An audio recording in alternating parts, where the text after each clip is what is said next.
बहुत समय पहले की बात है। गौतम बुद्ध एक शांत वन में अपने शिष्यों के साथ विश्राम कर रहे थे। दिन का समय था। पेड़ों से छनकर आती धूप और पक्षियों की मधुर चहचहाहट वातावरण को और भी शांत बना रही थी। तभी एक युवा राजकुमार वहां आया। उसका चेहरा चिंताओं से घिरा हुआ था, आंखों में बेचैनी थी।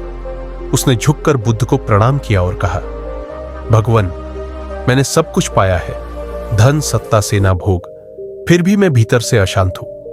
रातों को नींद नहीं आती, मन हमेशा व्याकुल रहता है। कृपया मुझे बताइए, शांति कैसे मिले? बुद्ध ने उसकी ओर देखा और मुस्कुराए। फिर उन्होंने कहा, तुम्हें शांति चाहिए तो पहले एक पात्र लो और इस जंगल में घूमकर मुझे कुछ ऐसा खोज कर लाओ जिसे पाकर मन शांत हो जाए। राजकुमार गया, घंटों भटका, सुगंधित फूल, सुंदर पत्ते, झरने का जल सब ले आया। लेकिन बुद्ध ने सिर हिलाते हुए कहा, यह नहीं। राजकुमार थक गया। उसने कहा, भगवान, मुझे कुछ नहीं मिला जिससे मन शांत हो जाए। बुद्ध बोले, यही सत्य है।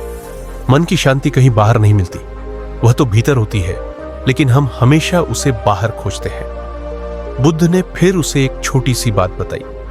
यदि कोई व्यक्ति एक गंदे तालाब में कूदे तो क्या वह स्वच्छ रह सकता है? राजकुमार बोला, नहीं। बुद्ध ने कहा, फिर तुम क्यों बार बार अपनी शांति को दुनियादारी, लालच, घमंड और मोह जैसे गंदे तालाबों में फेंकते हो? तुम शांत तभी हो सकते हो जब भीतर का मन शांत हो, और वह तभी होता है जब हम अपेक्षाओं से मुक्त होते हैं। बुद्ध ने उसे एक अभ्यास करने को कहा। हर दिन कुछ समय एकांत में बैठो, आंखें बंद करो, सांस को देखो। जैसे ही विचार आए उन्हें रोको मत, बस उन्हें जाने दो। धीरे धीरे तुम देखोगे मन शांत होता जा रहा है। राजकुमार ने वैसा ही किया। पहले पहल उसके मन में विचारों का तूफान उठता था। राज्य का क्या होगा, लोग क्या कहेंगे, भविष्य क्या होगा। लेकिन कुछ ही दिनों में वह इन विचारों को देखना और छोड़ना सीख गया। एक दिन वह मुस्कुराते हुए बुद्ध के पास आया और कहा, भगवान, मैं अब समझ गया हूं, शांति कोई वस्तु नहीं, यह एक स्थिति है जो तब आती है जब हम अपने मन को पकड़ना छोड़ देते हैं। बुद्ध बोले, तुमने जान लिया, मन को पकड़ना नहीं, समझना है।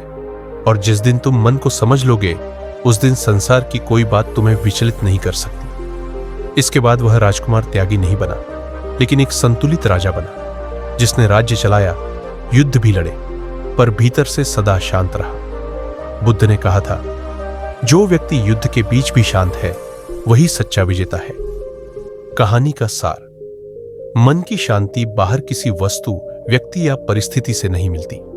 यह भीतर की यात्रा है, जो ध्यान, समझ और स्वीकृति के माध्यम से होती है। जैसे आसमान को बादल ढंक लेते हैं, वैसे ही हमारे विचार शांति को ढंक लेते हैं। बादल हटाओ, शांति स्वयं सामने आ जाती है।